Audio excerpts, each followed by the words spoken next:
दोस्तों आज पेश है सुरख का सिंहासन। बाकीलाल सुरख का सिंहासन ये एक और चित्र है दोस्तों। राक्षस पृथ्वी पर ही नहीं स्वर्ग पर भी देवताओं की नाक में दम किए रखते हैं। राक्षसों के कारण स्वर्ग का सिंहासन कई बार संकट में पड़ा। ऐसे किसी भी संकट को इंद्र का ये सिंहासन डोल उठता था। आज इस सिंहासन को डोलने का कारण था राक्षस कलेशिस राज और दुष्ट राक्षस कलेशिराज ने शैतानी चाल चली और देवताओं की नींद और देवतागण यदि वो स्वयं अपनी स्वयं अपनी राक्षस सेना लेकर स्वर्ग पर चढ़ाई करता तो हम उसके आक्रमण का मुंह तो जवाब देते, किंतु उसने स्त्रियों की मदद ली है और अपनी राक्षसियों की सेना का स्वर्ग पर कब्जा करने के लिए भेज दिया है। हम स्त्रियों के साथ युद्ध नहीं कर सकते। यदि हम ऐसा करते हैं तो पाप के बागी बन जाएंगे और हमें स्वर्ग छोड़ना ही होगा। तो फिर उड़ापा दाकी हुआ भगवान शिव के पास चलो, वही इस संकट से हल कर सकते हैं। वो भगवान शिव मिलेंगे कैलाश पर्वत पर। बोलो बम बोला, बम बोले, बम बम बोले। संकट गंभीर है, किंतु इस संकट का हल स्वर्ग में नहीं वरन पृथ्वी पर है। इंद्रदेव ही पृथ्वी पर कहाँ, पृथ्वी पर बाकीलाल के रूप में मेरे श्राप का प्रतिशोध। बाकीलाल जिस किसी का भी बुरा करता है उसका भला हो जाता है। केवल बाकीलाल ही राक्षसियों से युद्ध कर सकता है, क्योंकि बाकीलाल उसका जो भी अहित करेगा उसका हित होगा, उससे उनका हित होगा।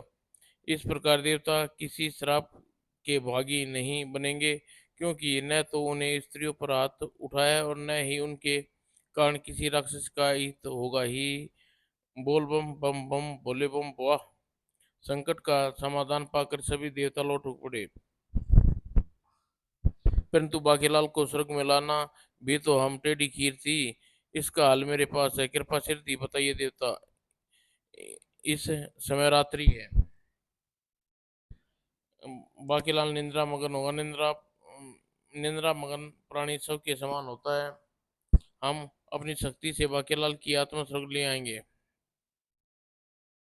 और अपना इस कार्य संपन्न होते ही हम रात ही रात उसे वापस पृथ्वी पर उसके शरीर में भेज देंगे। बाकीलाल यह सारा प्रकरण एक सपन के समान लगेगा ही। बाकीलाल ने तुरंत ही उस संकट से अवगत करा दिया गया। फिर हाँ, और हाँ, स्त्रियों की इस सेना का नेतृत्व चार बहनें काली कलूटी बैंगन लूटी कर रही हैं ही। मैंने बड़े बड़े राक्षस राक्षसियों को सीधा कर दिया है। मुझे बस एक प्राणी की आवश्यकता है जो आपके पास, आपको गणेश जी के पास आसानी से मिल सकता है। बाद में आप देखेंगे मेरा कमाल। और फिर देवगण राक्षसियों को स्वर्ग सेना द्वार पर पहुंच आ गई है। बाकीलाल, हम तुम्हारा कार्य आरंभ होता है ही। मैं तो वो तो मुझे पता है। अच्छा मैं चला। देवराज, अगर बाकीलाल असफल हो गया तो पृथ्वी पर सारी आकांक्षाएं पृथ्वी पर सारी आकांक्षाएं आपके कारण ही पैदा होती हैं। यहाँ तो संकित न हो। सकालू देवता आप संकाल संकालू देवता आप व्यर्थ में आशा आशाकित न हो। बाकीलाल अवश्य सफल होगा। बाकीलाल अपनी योजना का जाल बुन रहा था। मुझे स्वर्ग में बुलाकर अच्छा नहीं किया इंद्र देवता, क्योंकि जब मैं तुम देवताओं का काम करने वापस लौटूंगा तो प्रसन्न होकर तुम मुझे कोई ना कोई अवश्य वर मांगने को कहोगी। तो मैं स्वर्ग का सिंहासन मान लूंगा और तुम्हें देना पड़ेगा ही। बाकीलाल लाखों की सीमा आरंभ। सावधानी हटी, दुर्घटना घटी ही। और काली कलूटी बैंगन लूटी के नेतृत्व में राक्षसियां सेना स्वर्ग के द्वार पर आ पहुंची ही। अरी काली, हमारी ललकार का जवाब देने के लिए देवताओं ने केवल मानव को भेज दिया, वो भी नियता ही कलूटी दी। इसे तो मैं अपनी जाड़ में रख कर आती हुई ही। हम सब साथ चलती हैं। इसका नाश्ता करने के बाद हम सीधा स्वर्ग में प्रवेश करेंगे, उन पर कब्जा कर लेंगे। ही आओ आगे बढ़ो, चले लो, तुम्हारा पाला इस बार बाकेलाल से पड़ा है। हाँ, तुम्हें निहत्था समझने की भूल न करना। देखो मेरे पास क्या है। ही चीची, मैं हूँ गणेश का वाहन। मुस्कुरा ही दूसरे ही पल, अरे ये क्या, ये तो मानव स्त्री हैं। हाँ बाकीलाल, राक्षस कलेशी हमें पृथ्वी से उठा लाया था और उसके जादू से राक्षसी बनाकर जबरन देवताओं से युद्ध करने भेज दिया था। और चूहा उसके जादू की काट था। हम वापस चली पृथ्वी पर। तुम्हारा बहुत बहुत धन्यवाद। ओ मारा पापड़ वाले को, मैं जीत गया, युद्ध जीत गया ही। और वो मारा बाकेलाल युद्ध जीत गया, एक मोर्चा फतेह कर लिया। अब दूसरी की बारी है। देवताओं जैसे ही वर मांगने को कहेंगे। बाकेल ताल, तुम्हारा बहुत बहुत धन्यवाद। हम सभी देवता तुमसे बहुत प्रसन्न है, इसलिए भगवान शिव, सावधान इंद्र। इंद्र, इसे कुछ मांगने को मत कहना, इसे चुपचाप वापस भेज दो, अन्यथा तुम्हें पछताना होगा ही। जो गया फिर हुई। बाकेलाल, हम तुम्हें अति प्रसन्न है, तुम्हारी सहायता करके तुम भी अति प्रसन्न हो, किंतु अधिक प्रशंसा सेहत के लिए हानिकारक होती है। सुबह होने वाली है, तुम्हारे वापस लौटने का समय हो चुका है। हम तुम्हें वापस भेज देते हैं। अरे मगर कोई वरदान भी तो नहीं दिया। बाकीलाल हड़बड़ा कर उठ बैठा, ये अन्याय है। मैं अपना काम करवा लिया, मुझे वरदान नहीं दिया भू। अरे मैं तो अपने शयन कक्ष में हूँ, तो क्या मैं सपन देख रहा था भू। दत्त तेरे की, मैं सोच रहा था स्वर्ग का सिंहासन मेरा होने वाला भू। अभी सुबह होने में देर है बेटा, बाकीलाल चल सो जा भू। और विशालगढ़ में तपोवन में ऋषियों की जमघट लगा था। ऋषिवर तपोवन में प्रवेश प्रवेश से पूर्व कृपा अपना परिचय अवश्य दें, ताकि यहाँ सब मट्टी फलीदाय निवारण यज्ञ होने वाला है। उसको केवल ऋषि मुनि साधु तपस्वी ही विशाल ले सकते हैं ही। पुत्र, मुझे ऋषि धोखाचार्य कहते हैं। ये बचपन में मैं प्रभु का ध्यान व समाधि लगा कर बैठा था, वहीं से इस यज्ञ के बारे में सुनने की सीधा चला आ रहा हूँ। ये मुझे ऋषि पोपलाचार्य कहते हैं। मेरे जजमानों ने मुझे इसी खीर, हलवा, मालपुआ, गुलाब जामुन, बर्फी, रसमलाई, जलेबी, मिष्ठान खिलाए कि मेरे दांत में कीड़ा लगा और मैं पोपला हो गया ही। अच्छा अच्छा, जल्दी अंदर चलो, मुझे कुछ मुझे भी अंदर जाना है, मनोचार्य कहते हैं। मोचाचार्य, मेरी तो मेरे बाद मेरी बारी है, मैं लखवाचार्य हूँ। पूरे विशालगढ़ में ये की चर्चा थी। मैं सेनापति श्रीमर कपजी ढकार महाराचार्य, कृपा मुझे बताइए कि ये सब मट्टी फलीदाई निवारण ये कहाँ है। प्रत्येक 12 वर्ष 50 रात्रि शिव शिवरात्रि के आगमन पर होता है। शिवरात्रि 3 रातों तक अपना प्रभाव रखता है। कहते हैं शिवरात्रि रात्रि की रात मरने वाले व्यक्ति का शव बड़ी मट्टी पलीत होती है, और इसे सब कुत्ते, चील, कौवे, गिद्ध आदि खाते हैं। उसके शव में कीड़े लगते हैं, कुत्ते सुसु करते हैं, पक्षी बीट करते हैं। उसे अग्नि जला नहीं पाती, जल के किनारे फेंक देता है। शव दफनाने के लिए जहाँ कब्र खोदी जाए वहां विषैली सर्प बिच्छू आते हैं। शव पर बैठ कर उल्लू रोते हैं और चमगादड़ों की चूड़ी फूड़ी नृत्य करता है। उस शव को स्पर्श करने वाली की उंगलियां गल जाती हैं। और बताऊं क्या? नहीं नहीं, केवल इतना ही बता दो कि सब ये में हिस्सा लेने के लिए क्या लाभ है वो।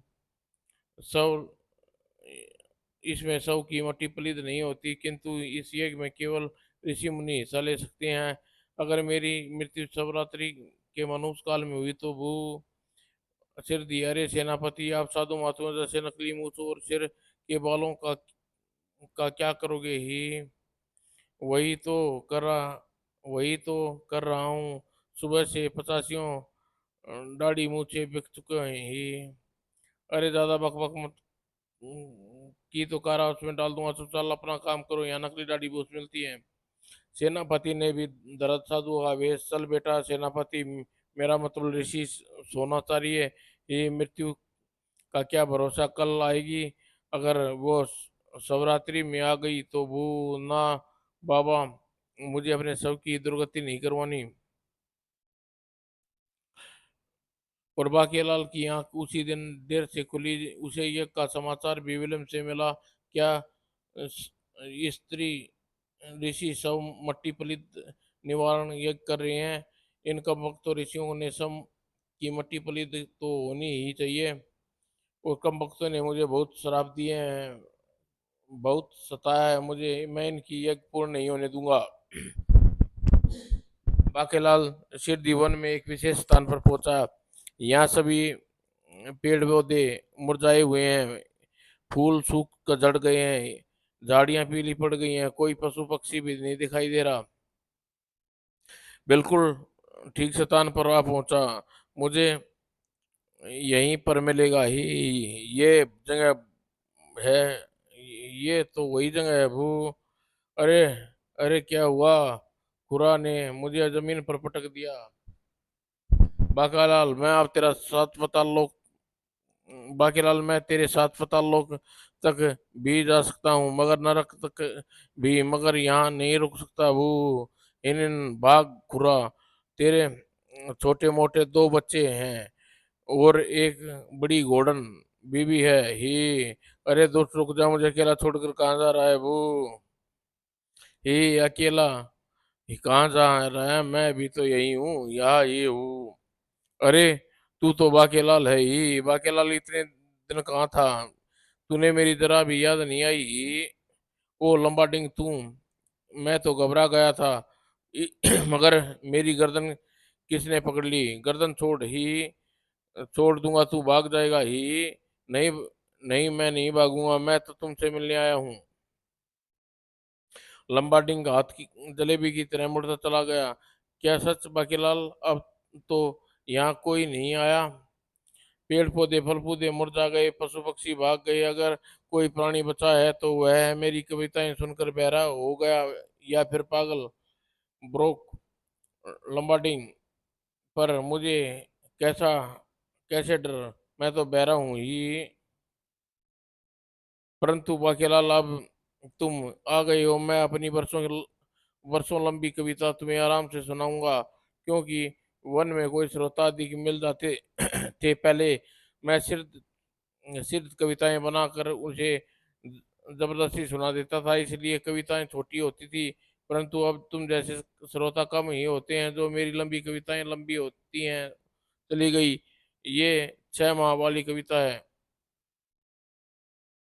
उधर देखो, उस वृक्ष पर 1 वर्ष की कविता है। उधर देखो, उड़ाल पे 2 वर्ष की कविता लपटी है। उधर देखो, 3 वर्ष लंबी, 5 वर्ष लंबी ही। किंतु मैं यहाँ सारी कविता सुनने के लिए 11 वर्ष तक नहीं रुक सकता।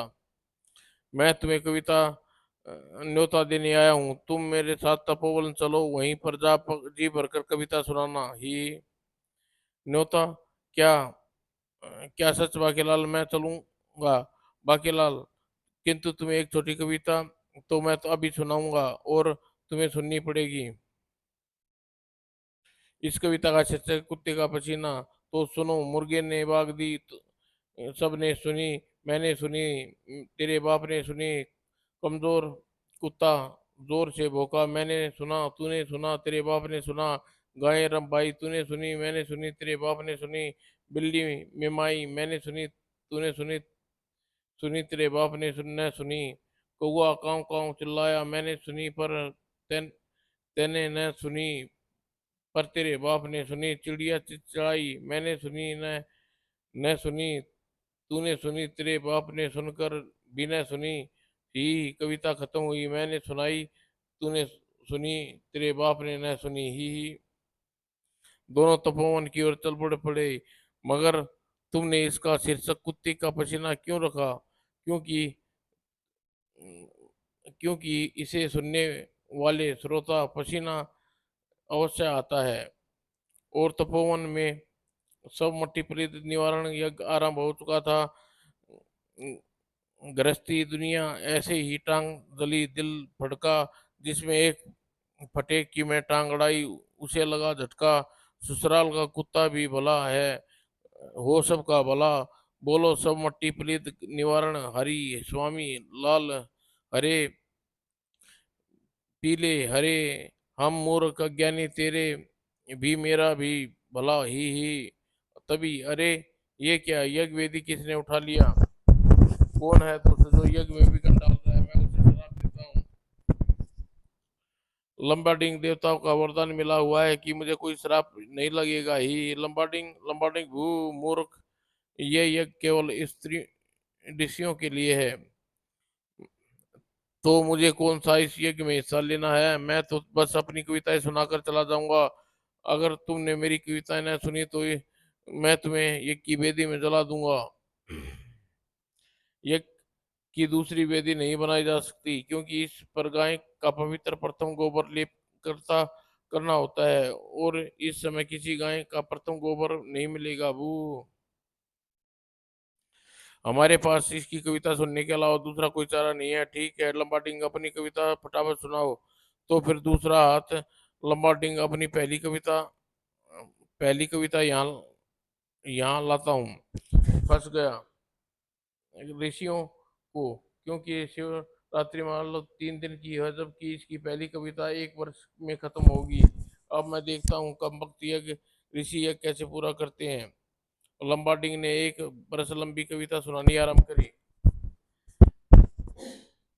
आती माया अच्छी लगी आती मुसीबत अच्छी जाती मुसीबत अच्छी मैं तो पजामा पहनूं बच्चे पहने कच्ची माता पिता का प्यार अच्छा लगे पिता की डांट भी अच्छी कैद कबीरा सुनाई भीमा दो बात कहूँ मैं खरी कि दुनिया 1 नंबरी और मैं हूँ 10 नंबरी ही इसको नहाना है वह नहा आए क्योंकि कविता बहुत लंबी बाप की औलाद तो बेटा बाप की औलाद को बेटा कहते हैं और फिर बेटे की औलाद को पोता कोई दो, दौड़ में घोड़ा निकले कोई अकल में खोता राम प्यारी का गुल्लू शकल से बिल्कुल उल्लू शर्म से भी न मरे डूब मर चुल्लू तो बोलो कोई शहरी बाबू कोई दिल लहरी बाबू हाय रे पग बांध गया घुंघरू छम छम नचतियां फिरा ओए बल्ले बल्ले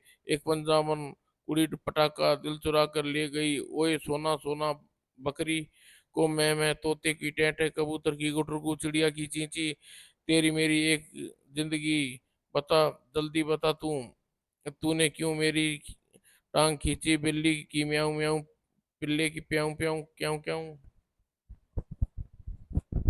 इसकी कविता सुनने से अच्छा था मुझे मौत आ जाए रासू ऋषि आंसू की क्या कह रहे हो शिवरात्रि योग में मृत्यु मांग रहे हो मरना है क्या ही लंबा डिंग को पता नहीं हमारा यज्ञ चालू है ही मैं यज्ञ मंत्र पूरे करता हूँ आलू कचालू बेटा कहाँ गए थे जंगल में झोपड़ी में सो रहे थे भालू ने लात मारी रो रहे थे फटाफट ढोल ढोल बजे फटाफट बाजे ढोल डमडमाडम फटाफट ढोल अरे इसमें अपने हाथ को और ऊंचा कर लिया शायद इसे पता लग गया कि हम ऊपर आकर यज्ञ जारी नहीं यज्ञ को जारी नहीं रख सकते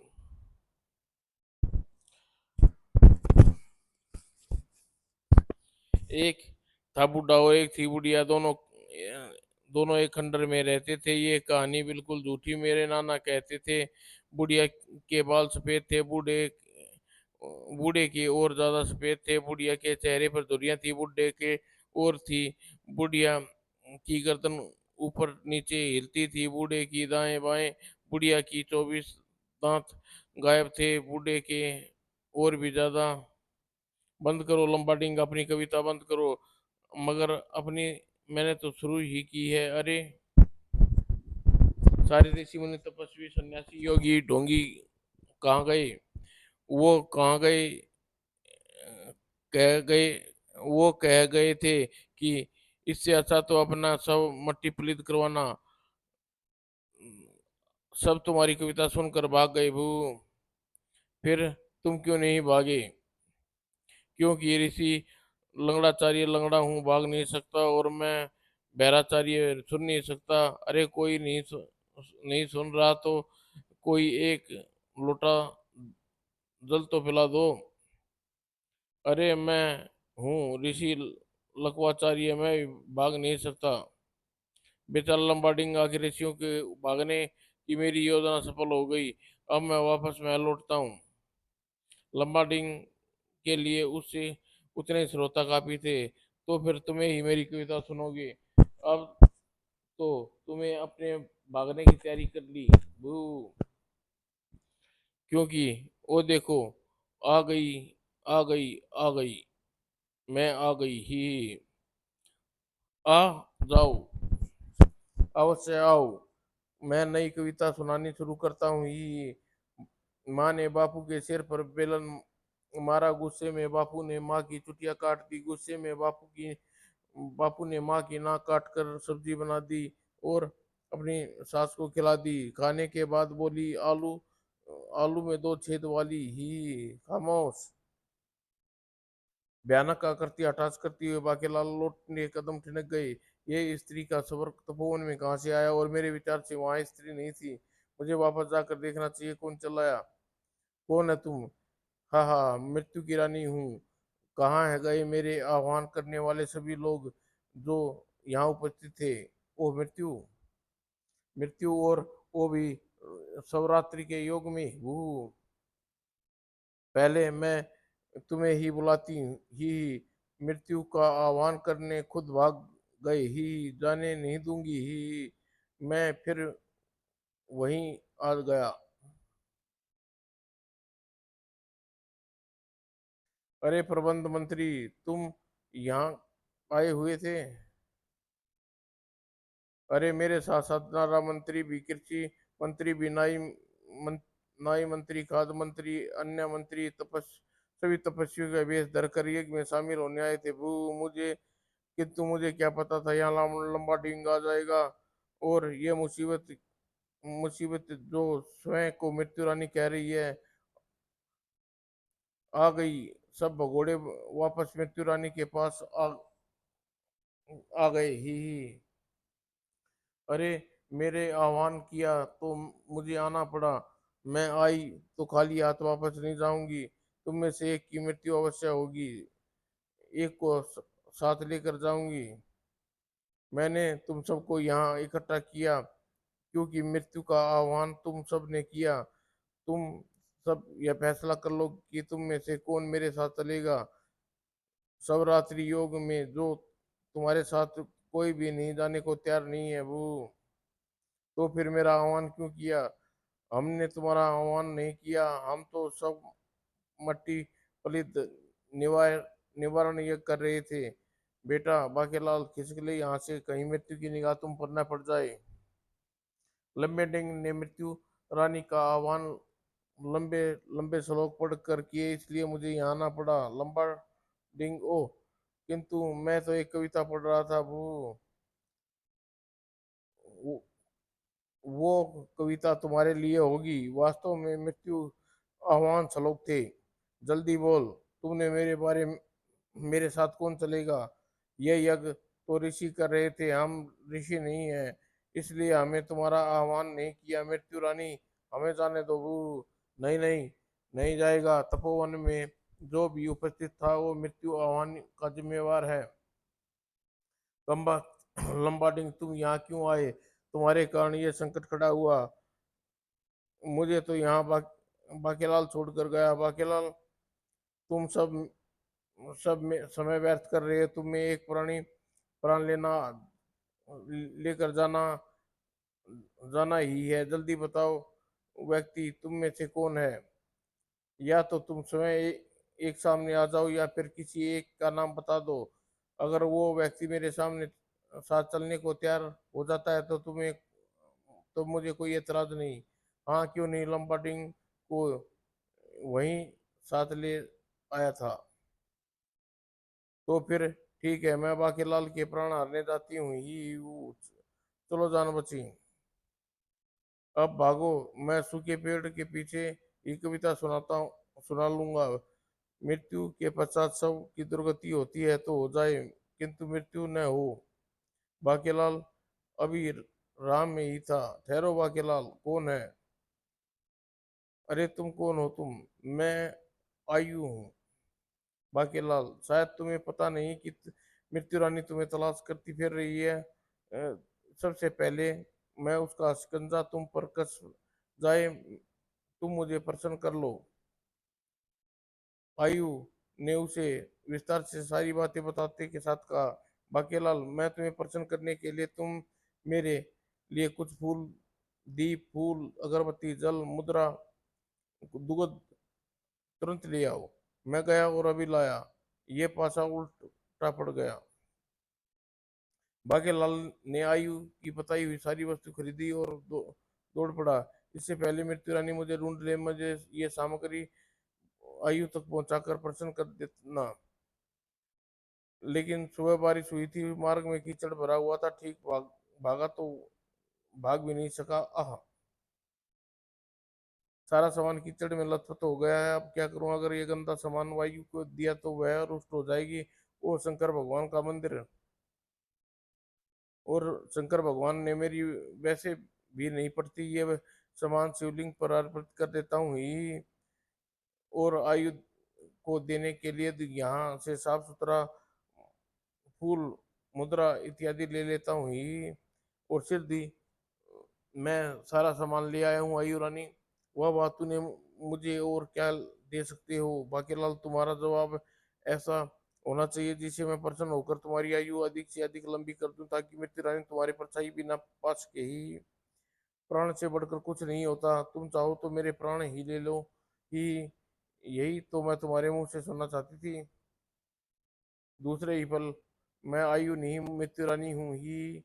मृत्यु के आह्वान के पश्चात मृत्यु रानी किसी की उसकी इच्छा के बिना नहीं, किसी को उसकी इच्छा के बिना नहीं ले जा सकती। और आसानी से कोई भी अपनी मृत्यु के साथ चलने को तैयार नहीं होता। इसलिए ये नाटक रचा था कि तुम स्वयं ये कह दो, मेरे प्राण ले लो ही भू। बाकीलाल, तुमने कहा और मैं तुम्हारे प्राण ले रही हूँ। ये टांट पे पड़े अंडा, मुर्गी का अंडा सबसे बड़ा परमात्मा, चल निकल रही आत्मा। बाकीलाल चीख पड़ा, किंतु अब कुछ नहीं हो सकता था। तो अब मैं तुम्हें छोड़ने चलती हूँ यमराज के पास ही। बाकीलाल का सब में परिवर्तन होकर दम से नीचे जा गिरा। अरे ये क्या बाकीलाल, इसको क्या हुआ? ये तो सुरक्षित हार गए। नब्ज तो गजब हो गया। सिर दी समाचार महाराज को देना होगा। बाकीलाल की मृत्यु का समाचार पलक झपकते ही सारे विशालगढ़ में फैल गया। ऋषियों में प्रशंसा का ठिकाना न रहा। दुष्ट का अंत हो गया, क्योंकि बाकीलाल के कारण यज्ञ संपन्न नहीं हो उसका। बाकीलाल सबर यात्री योग में मरा है। हो होदा की हो। और बाकीलाल की मृत्यु का समाचार भला विक्रम सिंह कैसे विश्वास होता? ये शत्रुओं की कोई चाल है। जब तक मैं बाकीलाल का शव नहीं देख लेता मुझे यकीन नहीं होगा। महारानी, तुम भी मत करना ही, मुझे वहां ले चलो। ठहरिए महाराज, आप वहां गए तो कहीं बाकीलाल का शव देखकर गच ना खाकर गिर जाए। आपको उठाकर महल तक लाना मुश्किल हो जाएगा। मैं बाकीलाल की पार्थिव शरीर को शव शव महल में मंगा लेकर आता हूँ। मैं तो शव को देखने के बाद ही रोना आरंभ करूंगी। जब तक सेनापति शव लेकर नहीं आता तब तक हम लस्सी पी लेते हैं। विक्रम सिंह बाकीलाल की मृत्यु पर विश्वास नहीं हो रहा था ही। वो राजकुमार उधर मृत्यु रानी बाकीलाल की आत्मा को लेकर यमराज के द्वार में छोड़कर चली गई, जहां उसे यमदूतों ने कब्जे में आ गया। इंसान के कर्मों के यही पर होता हिसाब यहीं पर होता है ही भू।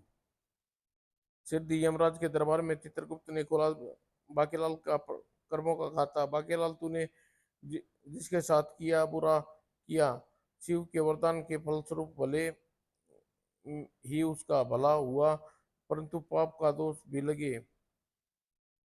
किंतु तेरे मस्तिष्क में पाप ही पाप भरा है ही। इसे नरक में भेजा जाए। नहीं नहीं, मुझे वहां मत भेजो। मेरे रिश्तेदार स्वर्ग में हैं, मुझे स्वर्ग भेज दो ही। कृपा ठहरिए यमराज। मृत्यु से पूर्व इसने स्वर्ग का सिंहासन बचाने के लिए इंद्र की मदद की थी, और पृथ्वी पर कुछ समय पूर्व शिवलिंग पर फूल मुद्राएं चढ़ाए थे, धूप बत्ती जलाई थी। भगत द्वारा की गई ऐसी क्रियाएं दान समीक्ष शक्तिशाली है, और दान से बड़ा कोई पुण्य नहीं हो सकता जिसका फल स्वर्ग ही होता है। इन दो कार्यों से महाफलों के रूप में इसको भाग्य में तीन तीन घड़ी के लिए स्वर्ग का सिंहासन लिखा हुआ था। फल फूल चढ़ाने से, परंतु मैंने तो इंद्र का सिंहासन भी बचाने में मदद कब की, ये तो सपने में की थी। देखो बाकीलाल, शिव का नाम की महिमा केवल कुछ क्षणों के लिए पूजा से तुम्हें स्वर्ग का सिंहासन का अधिकारी बना दिया। तुम पहले नरक जाना चाहते थे, तु, तुम्हें पहले नरक जाना चाहोगे या 3 घड़ी स्वर्ग के सिंहासन का आनंद भोगना चाहोगे? फैसला तुम ही कर लो। नरक तो पृथ्वी नरक तो पृथ्वी पर मैं भोग ही रहा था, मुझे पहले स्वर्ग का सिंहासन पर उठाओ। किंतु यमराज, देवराज इंद्र हरगिज ऐसा नहीं होने देंगे। अपना सिंहासन उसे बहुत प्रिय है। व्यवस्था है, इंद्र को 3 घड़ी के लिए स्वर्ग का सिंहासन छोड़ना होगा। हम स्वयं बाकीलाल को लेकर स्वर्ग जाएंगे। आओ बाकीलाल। और इंद्र को 3 घड़ी के लिए स्वर्ग का सिंहासन छोड़ना पड़ा। बाकीलाल, 3 घड़ी के लिए स्वर्ग के सिंहासन तुम्हारा हुआ। 1 घड़ी 12 घंटे, और 3 घड़ी के लिए स्वर्ग स्वर्ग की सभी चीजें तुम्हारे अधिकार में होंगी, जैसे मेरी कामधेनु गाय, मेरा वज्र, मेरा एरावत, स्वर्ग की अप्सराएं, स्वर्ग का नियम कानून। भू वाह, यानी मैं जीते जी विशालगढ़ का तो बन न सका, लेकिन मरने के बाद बन गया स्वर्ग का राजा ही। तो फिर आप यहाँ क्या कर रहे हैं? जब तक मैं इस सिंहासन पर विराजमान हूँ तब तक आपकी छुट्टी मनाने चाहिए ही। मैं भी यही सोच रहा था। वो मैं कुछ देर के लिए अप्सराओं का नृत्य का आनंद लेना चाहूंगा, सोमरस का पान करूंगा। मेरा तन डोला मन डोला, मेरे पंगरू पैर पायल में। और स्वर्ग में बाकीलाल स्वर्ग राजसी ठाट बाट से आनंद ले रहा था, किंतु उधर पृथ्वी पर सब निश्चित थोड़ा था। बाकीलाल तो सचमुच भगवान को प्यारा हो गया। वो सैनिकों, बाकीलाल का शव उठाकर महल ले चलो, ताकि महाराज इसके नाबू राय नामराज की मृत्यु इस नामराज की मृत्यु पर यकीन हो जाए। मेरा मतलब वो आया है। बाकीलाल कई बार संकटों से विशालगढ़ की रक्षा की है। जब विशालगढ़ में उस जैसा उन भयंकर संकटों से कौन बचाएगा? वो बाकीलाल महाराज का ही नहीं, केवल हंसों का प्यारा था। ए बाकीलाल, हमें छोड़कर क्यों चला गया रे? हा हा हा हा। और सेनापति, ये सब तो उठता ही नहीं। क्या बकते हो? इसे तो एक हाथ से उठा लूं, और तुम चारों से नहीं उठ रहा। लानत है तुम पर। चार सैनिकों ने मिल 4 सैनिक और मिलकर उठाओ। अप अप अप, कमाल है, ये शिला की तरह भारी हो गया है। वो सेनापति, हमारे हमारी उंगलियां गल गई। वो ओह, मैं तो भूल ही गया था कि बाकीलाल सब रात्रि में मरा है। अगर शिवरात्रि में मरे व्यक्ति का शव में दुर्गंध होती है और उसके शव को स्पर्श करने वाले की उंगलियां गल जाती हैं। वो अच्छा हुआ जो मैंने इसे स्पर्श नहीं किया। और इसका शव को घसीट कर महल ले जाना होगा। ठहरो, मैं खुद चलूंगा। भूत बाकीलाल मरने के बाद भूत बन गया। तब तक ऋषि का जमघट वहां लग चुका था। नहीं, ये जीवित नहीं हुआ है, और न ही ये भूत है। दरअसल लंबाटिंग के यज्ञ कुंड को ऊंचा उठा रखा था। उससे हमने ऊंचे पेड़ पर चढ़कर कुछ आहुतियां उसमें डाल दी थी। सब मट्टी पलीदाएं, निवारण यज्ञ का कुछ मंत्र व श्लोक पड़े थे। उसी का असर ये हुआ, ये खड़ा हो गया। और अब जब तक इसकी मृत्यु की अंत्येष्टि नहीं की हो जाती, ये मृत्यु तो रहेगा, परंतु यहाँ जहाँ भी जाना होगा यह समझ आएगा। ऐसे व्यक्ति की शव यात्रा अर्थी पर नहीं निकलती, यह स्वयं ही अपनी शव यात्रा लेकर जाएगा। केवल इसे बताते रहना ही हरि नाम ही। उधर बाकीलाल का शव स्वयं चलकर राजमहल में पहुंचा तो मैं जानता था बाकीलाल मृत्यु की बात झूठी है। मैं अफवाह उड़ाने वाले की गर्दन उड़ा दूंगा। बाकीलाल के लिए लस्सी, परांठे और आम का अचार लाओ। किंतु महाराज ये जीवित नहीं है।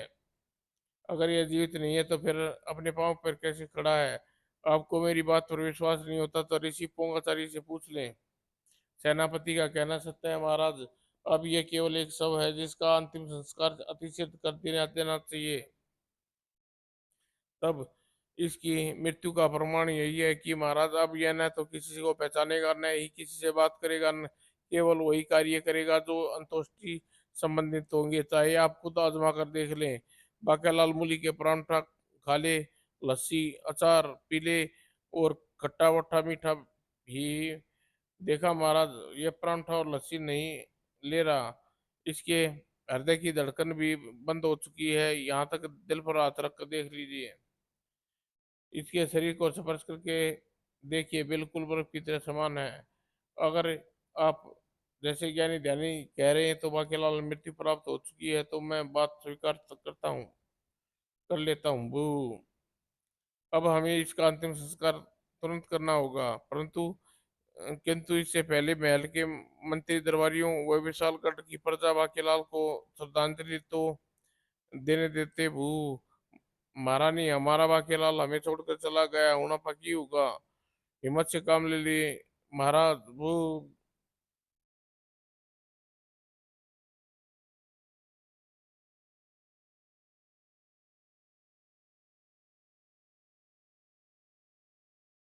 पूरे विशालगढ़ के साथ साथ आज पास के राजा महाराजा भी बाकीलाल को श्रद्धांजलि देने पहुंच रहे थे। बाकीलाल का मृत्यु का समाचार का सख्त अफसोस नहीं हुआ। ही बाकीलाल के कारण पिछली बार मैं आपसे युद्ध हार गया था, अगली बार जीत जाऊंगा। ही विशालगढ़ के साथ साथ विशालगढ़ की आधी ताकत ताकत खत्म हो गई है। बाकी आधी ताकत विकरण सिंह को खत्म करके कर देंगे। ही बाकीलाल अमर रहे। बाकीलाल श्रद्धांजलि सबने दी। अब हम बाकीलाल की शव यात्रा आरंभ करनी होगी। वो अमर ही तो है, देखो मरकर भी खड़ा है। ठीक है, उसे दफन और कफन पहनाओ। सेनापति ने बाकीलाल को कफन में लपेट दिया। बाकीलाल, तुम अपनी शव यात्रा के लिए तैयार हो? तो फिर सब आगे तुम ही चलो, क्योंकि शव यात्रा में मुर्दा ही सबसे आगे होता है। चलो। बाकीलाल की शव यात्रा आरंभ हुई। सब सत्य बोलो गत है, राम राम सत्य है बाकीलाल। ये पहली ऐसी शव यात्रा थी जिसमें मुर्दा स्वयं चलकर शमशान घाट जा रहा था। जिस समय इधर शव यात्रा निकल रही थी, उधर उसी समय तपोवन में, अरे ये क्या हो रहा है? कोई अदृश्य शक्ति हमें ताकत हमें तपोवन से बाहर खींच रही है। और ताकत अदृश्य नहीं थी, क्योंकि तपोवन में कोई बुरी नीयत से प्रवेश नहीं कर सकता। इसलिए मैं तुम सब ऋषियों को अपनी ओर खींच का ताकत का प्रयोग करके बुला रहा हूँ। कौन हो तू दुष्ट? राजा राक्षस राज कलासी। सेनापति जल हीरा ही जल जीरा ही। मेरे स्वामी ऋषि मुनियों की दाढ़ी का एक एक बाल चाहिए। दाढ़ी के इस बाल के साथ हम उस ऋषि की आत्मा भी उस बाल में खींच कर आएगी, और योग शक्ति भी। मेरे स्वामी दाढ़ी से बाल से झाड़ू बनाएंगे, जिसका नाम होगा दंड झाड़ू। केवल दंड झाड़ू ही स्वर्ग के राजा इंद्र को बंदी बना जा सकता है। ही अब तुम अपनी दाढ़ी के बाल उखाड़ने आ रहा हूँ। दोस्त तेरी ये मजाल। हम तू हम ऋषियों को जानता नहीं, हमारी शक्ति नहीं जीत पाएगा। सबसे पहले तू मिल भूटाचार्य से। मेरा भूठा बाण तेरे शरीर को परखचे उड़ा देगा। भुट्टा बाण तेरे शरीर में ऐसे धसेगा, तेरे शरीर की गर्मी पाकर भुट्टे के दाने फटेंगे, साथ ही तेरे शरीर के भी परखचे उड़ जाएंगे। फटाक। हा ही। अरे, इस पर तो मेरे भुट्टा बाण का असर ही नहीं हुआ। मूलाचार्य, तू कुछ कर। इसे मैं मूल जली महाराज द्वारा आशीर्वाद रूप में मुझे मूसल का असर अवश्य होगा ही। और वज्र जैसी शक्ति वाला मूसल भी टूट गया। लोटाचार्य, तू कुछ कर।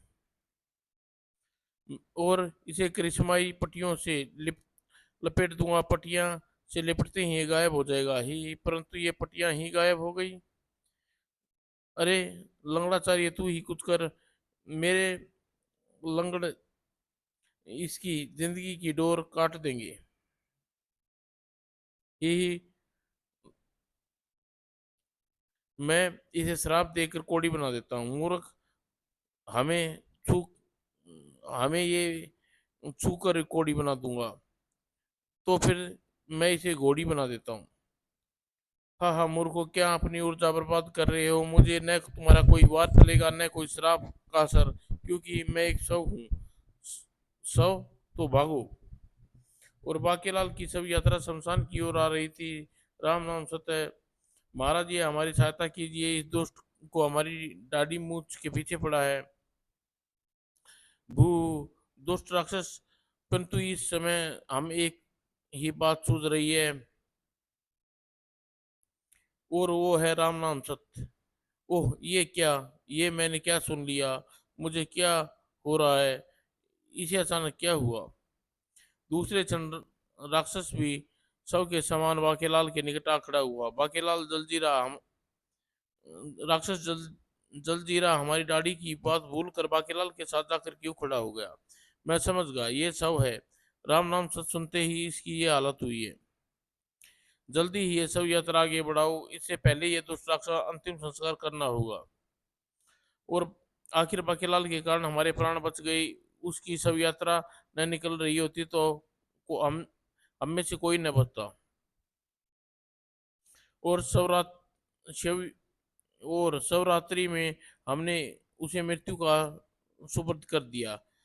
हमें पतंग पश्चाताप यज्ञ करना होगा। इससे पतंगों से ईश्वर के नाम संदेश लिखकर बाकेलाल की आत्मा की शांति के लिए प्रार्थना करते हैं और उन्हें उड़ाना होगा। भू, तो फिर चलो। न, चलो, पता नहीं आज पतंग की दुकान खुली होगी या नहीं। राम नाम सत्य।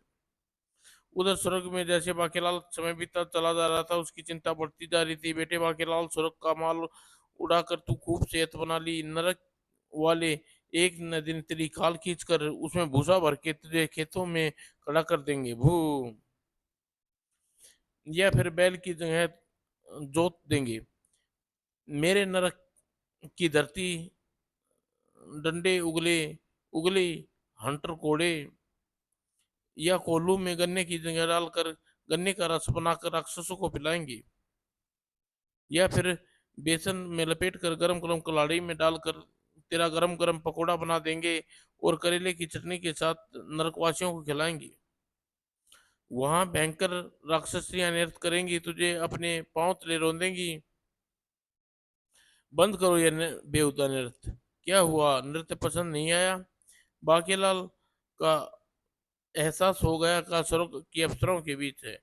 ओह, नृत्य तो बहुत ही सुंदर था, परंतु अब आप सब जाइए विश्राम। मैं विश्राम कुछ देर करूंगा। और बाकीलाल सोच में ऐसी तिलगम भिड़ा, तुझे नरक जाना ही न पड़े। आखिर तू बाकीलाल है, कमबख्त अपने नाम की तो लाज रख। परंतु वह तिलगम क्या है, उप कुछ समझ नहीं रहा। एक बार बाकीलाल का जीवन जीवन में एक बार दान दान करके तू 3 घड़ी का स्वर्ग मिला है। कमबख्त, तूने दान क्यों नहीं किया? दान? आहा, ओ मारा पापड़ वाले को। अगर मुझे स्वर्ग नहीं मिला सकता तो मैं इंद्र को भी स्वर्ग के सारे ठाट छीन लूंगा। किंतु इसके लिए मुझे पहले स्वर्ग विमान को पतन सतल पर पहुंचना होगा, जहां खड़ा है इंद्र का पुष्प विमान ही। स्वर्ग के प्रत्येक वस्तु इस वक्त बाकीलाल का अधिकार में है। ये प्यारे पुष्पक विमान जल्दी से और महान ऋषियों अन्य देवते इकट्ठा करके यहाँ ले आओ। जो गवा के लाल हुणापा हुण गए और हुण आए। विमान पतन पतन विमान को खड़े करने का सतन और पुष्पक विमान सिर दी लौटा। आप सबका इंद्र इंद्र मेरा मतलब बाकेंद्र दरबार में स्वागत है। ऋषिवर देवियों समस्त देवताओं। बाकेलाल ओ ठीक है। इंद्र का सिंहासन पाने वाला बाकेंद्र ही तो हुआ ही, किंतु हमें यहाँ क्यों बुलाया बाकेंद्र? आप सब स्वर्ग में रहकर मानव कल्याण के समस्त प्राणियों जगत के हित के लिए करते हैं, किंतु आज तक देवेंद्र ने आपको कार्य से प्रसन्न होकर आपको कोई उपहार नहीं दिया। मैंने आपको इसी उद्देश्य से यहाँ बुलाया है। ईश्वर का राजा बनने ईश्वर का राजा बनने बाकेलान सवेच में ही उनके परिचित हो गया था। रिसीवर धोखाधड़ी। आप कब से ढोकला खा खा कर इंद्र की तपस्या कर रहे हैं ताकि अपन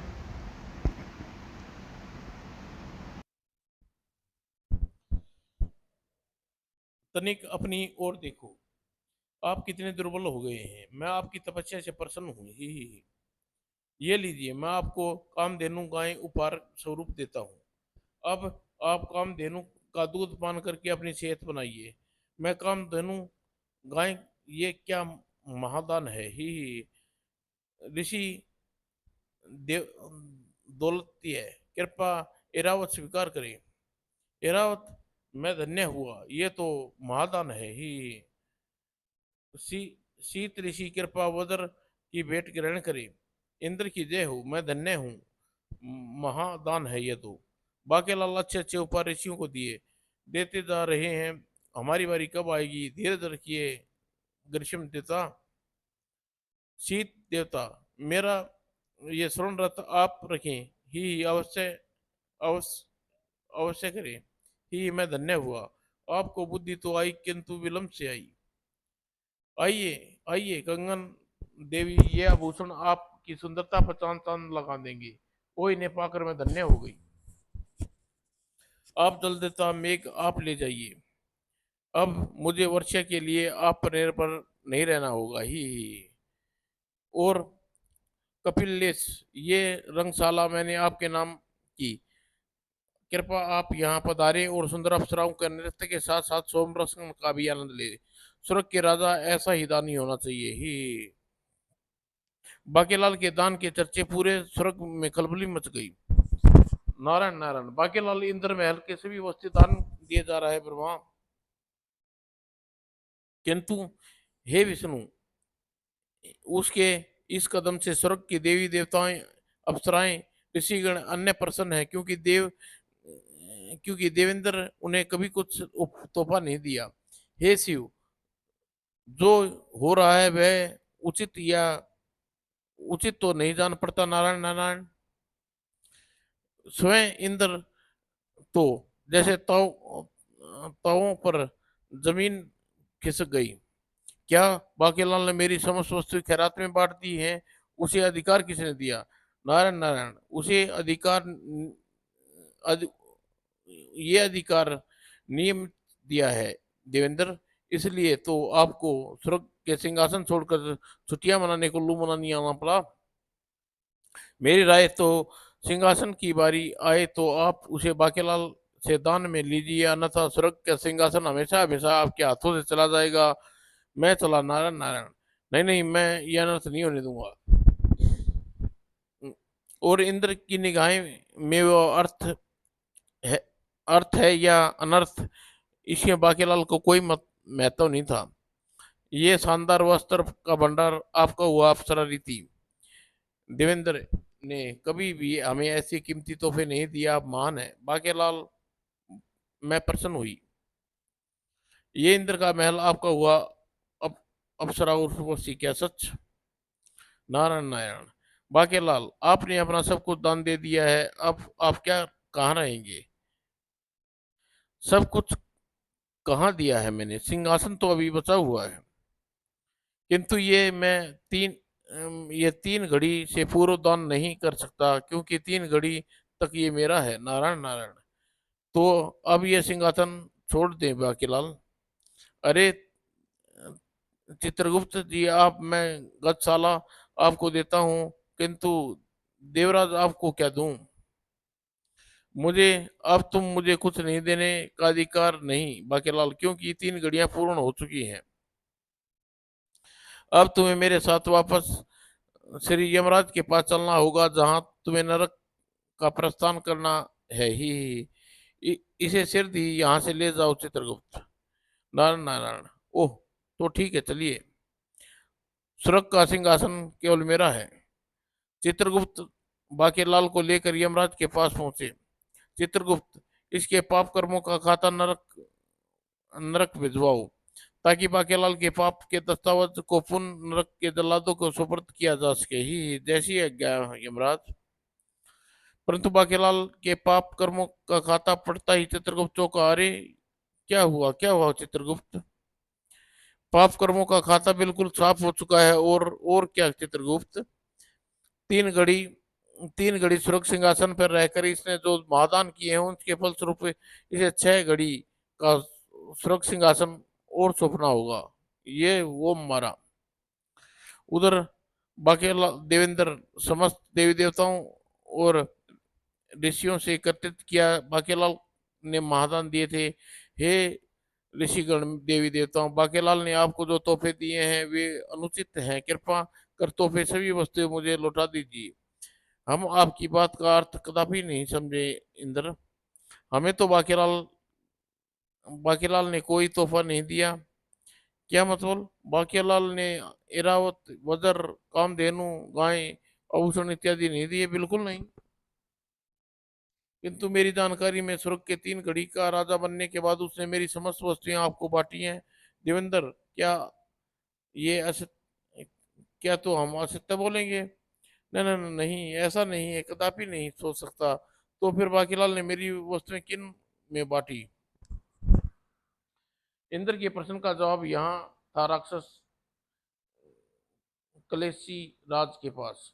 ही पुष्पक विमान पर सवार होकर स्वर्ग पहुंचने वाले सभी ऋषि व देवी देवता, राक्षसियों, जिन्हें मैंने वहां भेजा था, मेरे राज्य में राक्षसियां और देवी देवताओं में छद्म भेष धरकर स्वर्ग पर कब्जा करने के लिए गए हुए थे। किंतु वहां का माहौल देखकर उन्हें प्रथम इंद्र की समस्त शक्तियां वस्तुओं को हथियाने का निर्णय किया। ही इंद्र के समस्त वस्तुएं पास हैं, जिसके प्राप्त कर ली हो वो अत्यंत बलशाली बन गया। एरावत, कामधेनु, वज्र, समस्त शास्त्र भंडार। ही अब मैं बनूंगा स्वर्ग के सिंहासन का अधिकारी, जो स्वर्ग का राजा है। और स्वर्ग का राजा तो बाकीलाल फून बनना था। नहीं नहीं, यह नहीं हो सकता। स्वर्ग का सिंहासन पर बैठने के बाद बची खुची वस्तुओं को विदान देगा, और फिर 12 घड़ी में स्वर्ग का सिंहासन देवता दावेदार बन बैठेगा। इस प्रकार स्वर्ग के सिंहासन मुझे कभी नहीं मिलेगा। वो व्यवस्था है इंद्र। तत्काल ही सिंहासन छोड़ दो। ही मुझे दान की महिमा का पता चल गया है। देवराज, आप चाहें तो आप भी यहाँ तब तक चाहें रह सकते हैं। देवेंद्र देवेंद्र, राक्षस राज कलशी स्वर्ग पर चढ़ाई कर दी है, किंतु वे समस्त वस्तुएं भी उसी के पास है जिन्हें बाकीलाल दान किया था। क्या? ओह, वेश बदल कर कैलाशी ने हमें देवताओं के साथ छल किया, किंतु अब क्या होगा? इंद्र ने का व्यंग कसा। ये तो देव बाकीलाल ही बता सकते हैं। क्यों बाकिंदर? हम उसके आक्रमण का जवाब देंगे, भला कैसे? शत्रु को वहां आने दो, फिर बताऊंगा। बाकीलाल ने घोषणा की। कैलाशी राज को स्वर्ग का दरबार द्वार पर कोई रोकने का प्रयत्न न करे, उसे भीतर आने दिया जाए। क्या मतलब? जब तक मेरा सिंहासन हमेशा के लिए गया। हे ब्रह्मा विष्णु महेश, मदद कर बेचारे इंद्र। और देवेंद्र, बाकीलाल का आग्रह भला कौन टालता सकता था? अरे, स्वर्ग में हमें कोई नहीं रोक रहा। ही और सिद्धि। आइए आइए राक्षसराज कैलाशी राज, स्वर्ग में बाकीलाल आपका स्वागत करता है। तुम्हारे कारण एक बार स्वर्ग के द्वार स्वर्ग में, दूसरी बार पृथ्वी पर मेरी पराजय हुई। अब तुम्हारी मृत्यु निश्चित है। मैं तुम्हारे मैं इस वज्र के एक बार प्रहार से तुम्हारे टुकड़े टुकड़े कर डालूंगा। ओह, ये क्या, तुम पर वज्र प्रहार का असर नहीं हुआ? क्योंकि ही मैं तो पहले ही मृत हूँ, और जिस पर तुम प्रहार कर रहे हो वो आत्मा है, मेरा शरीर तो पृथ्वी पर है। किंतु तुम परेशान क्यों होते हो? तुम्हें स्वर्ग का सिंहासन ही तो चाहिए। उसके लिए युद्ध करने की क्या आवश्यकता है? मैं स्वर्ग का सिंहासन तुम्हें दान में देता हूँ।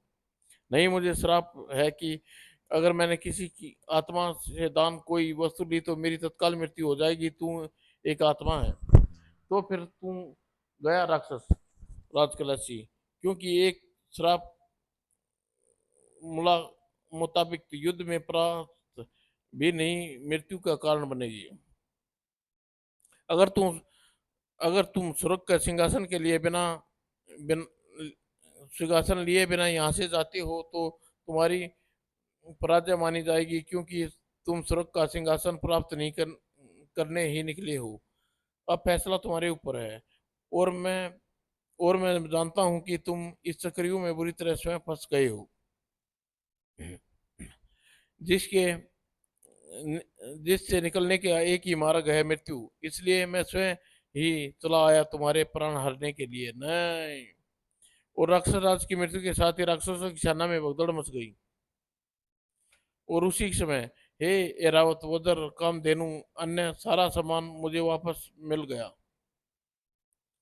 और फिर देवेंद्र, आप व्यर्थ में परेशान हो रहे थे। देखो, बाकीलाल कलेसी का के वध कर सुरग का संकट से बाहर निकल चुका है इसने यह चमत्कार कैसे किया? देवेंद्र, ये सारी घटना नियम के अनुसार ही घटी है। वास्तव में दुष्ट राक्षस कलासी की मृत्यु बाकीलाल के हाथों लिखी थी, इसलिए ये प्राकृतिक ने ये सारा प्रचंड रचा। किंतु अब बाकीलाल सुरक्षित प्रस्थान का समय आ चुका है, अन्यथा नीचे पृथ्वी पर बाकीलाल के शव को चिताग्नि में सपुर्द कर दिया जाएगा। दुष्ट राक्षसों की चिता की अग्नि तो दे दी महाराज। अब कृपा बाकीलाल की चिता चिता को भी अग्नि देवें। हम बाकीलाल की आत्मा को वापस पृथ्वी पर से उसके शव में भेज रहे हैं। एक बार फिर बाकीलाल को यही अभ्यास होगा जैसे पूरा घटनाक्रम एक सपन था। अरे, मुझे कहाँ भेज रहे हो? मैं स्वर्ग का सिंहासन मेरा है। और बाकीलाल चिता की अग्नि लपलपाई तो बचाओ मुझे, सोए सोए क्यों जला रहे हो? बाकीलाल ये तो जीवित है, अन्यथा ये इसे जलन का पता ना चलता। हाँ, अब ये जीवित है हम महाराज, क्योंकि हमारा पश्चाताप यज्ञ पूर्ण हो गया। इसकी आत्मा पुनः पृथ्वी पर लौट आई। मेरा पैकेलाल पुच्ची दे पू, अगर मैं लंबे डिंग की सौमट्टी परिदा निवारण यज्ञ में न बेहता तो राक्षस ऋषियों को दाढ़ी के बाल लेने आती और भू सत्यानाश का स्वर्ग के सिंहासन वाला सपन सत्य होता। भू समाप्त दोस्तों।